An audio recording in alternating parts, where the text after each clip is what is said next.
Yo, what's up, guys?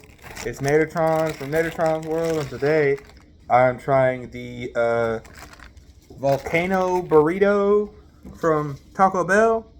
I think that's what it's called. Look at this thing. This thing is huge for a Taco Bell burrito. Let's bite into it. I hate the beef at Taco Bell, so I actually switched it with chicken. So it's not exactly what it's supposed to be, but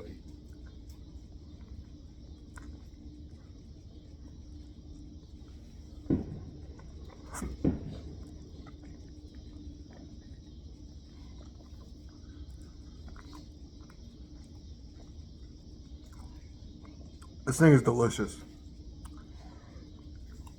I will be getting this again. That's like an 8 out of 10 burrito right there. This is really good. Try this one. No, what's this one? Try it. This is a burrito? Yeah, there's no meat in it.